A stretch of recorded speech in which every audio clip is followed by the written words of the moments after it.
Hello everyone, welcome to easy grammar. আজকে class শুরুর আগে আমি একটা ছোট্ট গল্প বলতে চাই। এটা আমি পড়েছিলাম পূজাবার্ষিকী বর্তমান পত্রিকায়।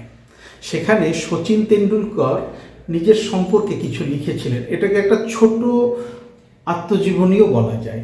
সেখানে তিনি বলেছিলেন যে ক্রিকেট খেলতে গেলে শরীরচর্চা ভীষণ জরুরি। শরীরচর্চা না করলে শুধু ক্রিকেট কেন, কোনো খেলাধুলাই করা যায় না। ঠিক সেরকমই গ্রামার না শিখলে ইংরেজি শেখা সম্ভব না। শুধু ইংরেজি কেন, কোনো ভাষায় যদি আমরা ব্যাকরণ না শিখি তাহলে সেই ভাষাটা আমরা শিখতে পারবো না। কিন্তু তার সাথে উনি আরও একটা শব্দ যোগ করেছিলেন, আরও একটা কথা যোগ করে দিয়েছিলেন যে অতিরিক্ত শরীরচর্চা করলে কিন্তু ব্যাট বলের ক্রিকেটটা একটু দূরে সরে যায়। তাই কন্টিনিউ যদি আমরা গ্রামারই শিখি তাহলে কিন্তু ব্যাপারটা এই একটু নিরস ঠেকবে। ফলে মাঝে মধ্যে আমাদের একটু ট্রান্সলেশন, ইংরেজিতে অনুবাদ, একটু কথা বলার মতো ভাষা, নতুন নতুন শব্দ এসবও শিখতে হবে। তো চলো, আজকে আমি তোমাদের সামনে একটা ছোট্ট প্যারাগ্রাফ নিয়ে এসেছি, যেখানে একজন ব্যক্তিকে জিজ্ঞাসা করা হয়েছে, তোমার সম্পর্কে আমাদের কিছু বলো, টেল আস সামথিং অ্যাবাউট ইয়োরসেলফ। তো সেই ব্যক্তি অল্প কয়েকটা বাক্যের মধ্য থেকে নিজের অতীত সম্পর্কে একটা ছোট্ট ধারণা দিল, নিজের বর্তমান সম্পর্কে বলল এবং ভবিষ্যতে সে কি কি হতে চায় বা কি করতে চায় সেই সম্পর্কেও কিন্তু জানিয়ে দিল। তো চলো আমরা একটু পড়ে নিই প্যারাগ্রাফটা, তাহলে আরও সহজ লাগবে। আমার নাম অজিত, আমার বয়স 19, আমি বায়োলজির প্রথম বর্ষের ছাত্র। আমার আকাঙ্ক্ষা ছিল ডাক্তার হওয়ার, কিন্তু আর্থিক সমস্যা অথবা বাধা থাকার কারণে আমি লক্ষ্য পূরণে এগিয়ে যেতে পারিনি। যাই হোক, আমি ভবিষ্যতে গবেষণা করতে চাই এবং একজন শিক্ষক হতে চাই। এটাকে ইংরেজিতে অনুবাদ করতে হবে। ভয় লাগছে না? এত বড় একটা প্যারাগ্রাফ ইংরেজিতে অনুবাদ করব। কিন্তু আমরা তো ব্যবহার করব অতি সহজ ইংরেজি, সিম্পল ইংলিশ। আমরা তো কঠিন ইংরেজি এখানে ব্যবহার করব না। তো শুরু করার আগে আরেকবার তোমাদের প্যারাগ্রাফটা একটু দেখে নিতে বলছি। প্যারাগ্রাফটা পড়তে পড়তে তোমরা লক্ষ্য করো, এখানে আমি 4 জায়গায় লাল রঙের কালি দিয়ে আন্ডারলাইন করেছি। একটা হচ্ছে আকাঙ্ক্ষা, সমস্যা, বাধা, লক্ষ্য পূরণে এগিয়ে যাওয়া এবং গবেষণা। আমি ধারণা করছি যে এই সম্পূর্ণ প্যারাগ্রাফটার মধ্যে এই 4টে শব্দ বা এই শব্দগুলোর ইংরেজি প্রতিশব্দ তোমাদের জানা নেই। সেই কারণে আমি আলাদা আলাদাভাবে এইখানে প্রতিশব্দগুলো লিখে দিয়েছি। আকাঙ্ক্ষা 1, আকাঙ্ক্ষা ইংরেজি হচ্ছে অ্যাম্বিশন। তোমাদের মধ্যে অনেকেই জানে যে আকাঙ্ক্ষার ইংরেজি অ্যাম্বিশন। তারপরে কি? সমস্যা বা বাধা, আর্থিক সমস্যা বা আর্থিক বাধা। এখানে কিন্তু প্রবলেম বলা যায় না, ঠিক আছে? আর্থিক সমস্যা অথবা আর্থিক বাধাকে কনস্ট্রেইনটস বলে। কনস্ট্রেইনট, কিন্তু বাধা তো একটা আসে না। একবার আর্থিক সমস্যা হলে অনেক রকম আর্থিক সমস্যা তার মধ্যে জড়িয়ে পড়ে। ফলে এখানে প্লুরাল ফর্মটা ব্যবহার করতে হবে, কনস্ট্রেইনটস।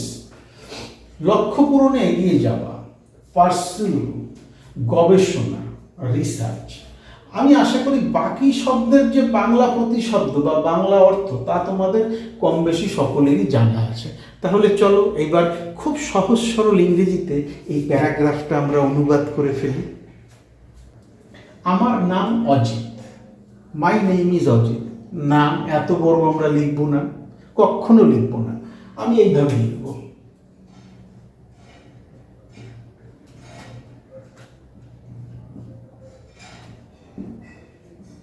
কমা, আই এম অজিত। আমার বয়স 19, আই এম 19 year old না, অথবা মাই এজ ইজ 19 না, অত বড় লিখবো না।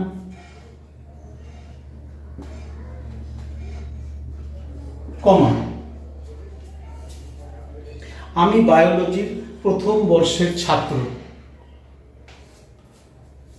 I am a first year biology student or I am a first year student of biology। না না, এইগুলো সব লিখবই না, একদম সহজ।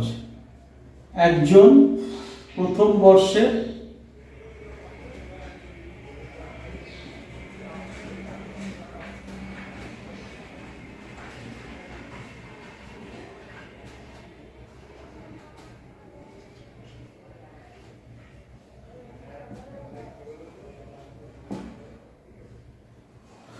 First year biology student. হয়ে গেল, সেন্টেন্স শেষ। এতখানি আমরা করে ফেললাম। আমার আকাঙ্ক্ষা ছিল ডাক্তার হবার। আকাঙ্ক্ষা ইংরেজি অ্যাম্বিশন। আমার আকাঙ্ক্ষা, মাই, আকাঙ্ক্ষা ইংরেজি অ্যাম্বিশন।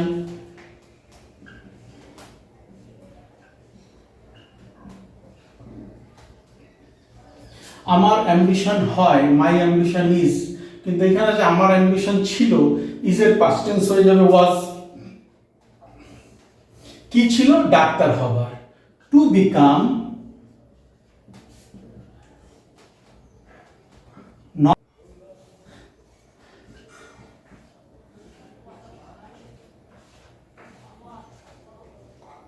আমার আকাঙ্ক্ষা ছিল ডাক্তার হবার, কিন্তু কমা বাট, কিন্তু ইংরেজি বাট, বাট কারণে, আর্থিক সমস্যা বাধা থাকার জন্য, বাট ডিউ টু আর্থিক, ফিনান্সিয়াল,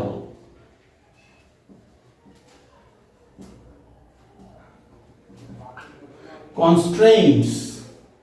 দেখো এখানে আমি লিখে দিয়েছি সমস্যা বাধা, প্রবলেম দেবে না কিন্তু।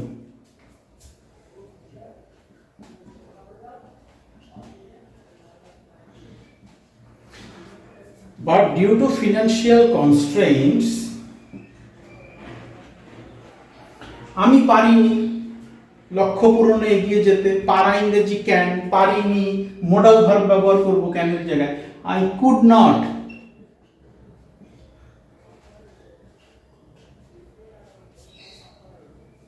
লক্ষ্য পূরণে এগিয়ে যেতে।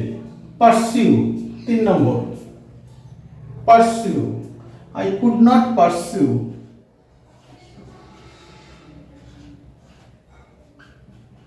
আমার লক্ষ্য পূরণ, মাই গোল। যাই হোক, হাউএভার,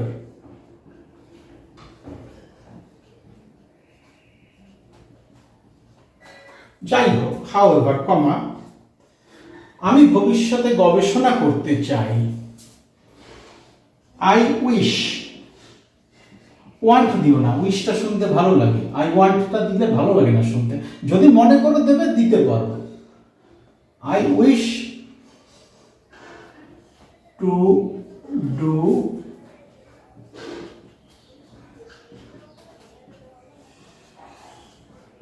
রিসার্চ, গবেষণা করা ইংরেজি রিসার্চ। আমি ভবিষ্যতে গবেষণা করতে চাই। I wish to do research and become a teacher.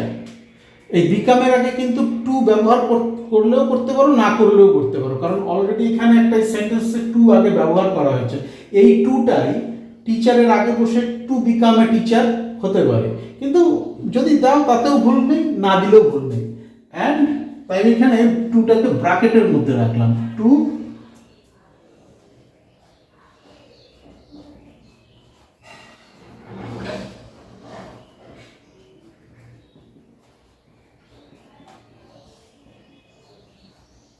I wish to do research and to become a teacher. কখন হতে চাও? ভবিষ্যতে, in the future.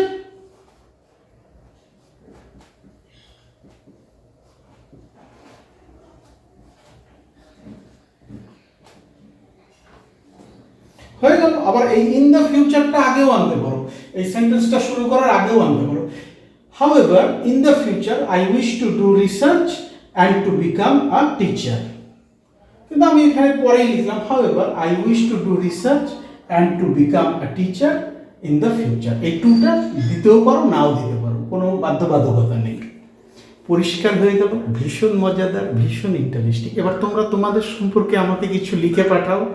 কি হতে চাও, কি আকাঙ্ক্ষা ছিল, কেন সেই আকাঙ্ক্ষা তোমরা পূরণ করতে পারোনি, ভবিষ্যতে তোমাদের লক্ষ্য কী, সেগুলো আমাকে লিখে পাঠাও। কোথাও যদি বুঝতে অসুবিধা হয় কমেন্ট সেকশানে লেখো, নতুবা আমার ডেসক্রিপশন বক্সে, এই ভিডিওর ডেসক্রিপশন বক্সে আমার ইমেল অ্যাড্রেস এবং ফেসবুক আইডিও দেওয়া আছে, সেখানেও আমার সাথে যোগাযোগ করতে পারো। Thank you so much for your time and attention and have a nice day.